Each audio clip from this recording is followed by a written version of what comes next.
ఒకప్పటి ఉక్కు మహిళ నేడు సొంత పార్టీలోనే ఒంటరయ్యారా?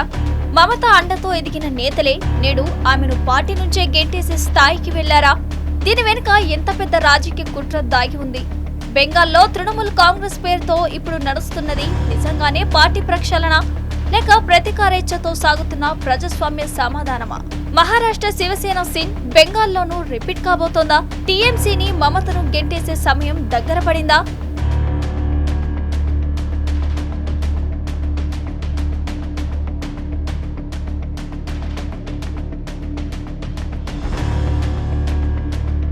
బెంగాల్ రాజకీయాల్లో ఒక్కసారిగా సీన్ మారిపోయింది. కోల్కతాలో రెబెల్ ఎమ్మెల్యేలు, ఎంపీలు సమావేశమై మమతా బెనర్జీని అధ్యక్ష పదవి నుంచి తొలగిస్తున్నట్టు ప్రకటించారు. ఒకప్పుడు ఆమెకు నీడలో ఉన్న ఫర్హద్ హకీం వంటి కీలక నేతలు ఇప్పుడు ఆమెకు వ్యతిరేకంగా జెండా ఎగురవేశారు. వేదిక మీద మమత, అభిషేక్ చిత్రపటాలు మాయమయ్యాయి. అక్కడ కేవలం గుర్తు మాత్రమే కనిపిస్తుంది. ఇది కేవలం తిరుగుబాటు కాదు, మమతను కట్టగట్టి పంపించేసే పక్కా ప్రణాళిక అని స్పష్టమవుతుంది.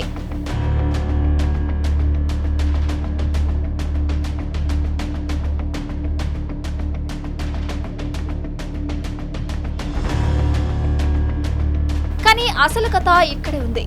ఇది కేవలం అధికార మార్పిడి కాదు, రాజకీయ నిర్వీర్యం. అభిషేక్ బెనర్జీ, సౌగతా రాయ్, కునాల్ ఘోష్ ఈ అగ్రనేతల మీద, వారి ఆఫీసుల మీద గుడ్లు, రాళ్లతో దాడులు జరుగుతున్నాయి. ఇదంతా ఏదో ప్రజల ఆగ్రహం అనుకుంటే పొరపాటే. ఇది వెనుక నుండి ఆడుతున్న పెద్ద వ్యూహం. ఒక పక్క చట్టపరమైన దాడులు, ఇంకో పక్క వీధి హింస.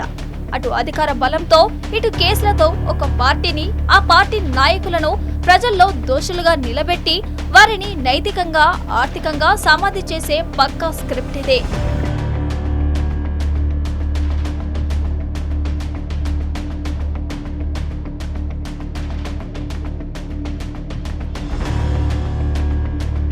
మమతా బెనర్జీ నాడు లెఫ్ట్ ని ఎలాగైతే దెబ్బతీశారో ఇప్పుడు అదే వ్యూహం ఆమె మీద ప్రయోగించబడుతోంది బీజేపీ. ప్రతీకారేచ్ఛతో సాగుతున్న ఈ రాజకీయాలు పశ్చిమ బెంగాల్ను ఎటు తీసుకెళ్తున్నాయి? ప్రజాస్వామ్యంలో ప్రతిపక్షం లేకపోతే అది నియంతృత్వం అవుతుంది. అవినీతిపై విచారణ జరగాలి, కానీ దాని ముసుగులో ఒక వ్యవస్థను పూర్తిగా కూల్చేయడం ఎంతవరకు సమంజసం?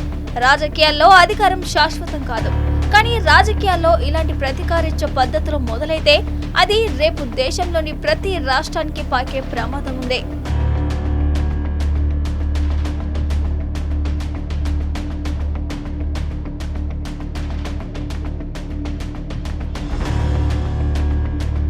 మమతా బెనర్జీ ఈ సంక్షోభాన్ని ఎలా ఎదుర్కొంటారు? ఇది మమత రాజకీయ పతనం వైపు మొదటి అడుగు అవుతుందా, లేక ప్రతిపక్షాలకు బుద్ధి చెప్పేలా ఆమె మళ్లీ పుంజుకుంటారా? వేచి చూడాలి. ఇది బెంగాల్ రాజకీయాల్లో మలుపు మాత్రమే కాదు, ఇది ఒక చీకటి అధ్యయనానికి నాంది.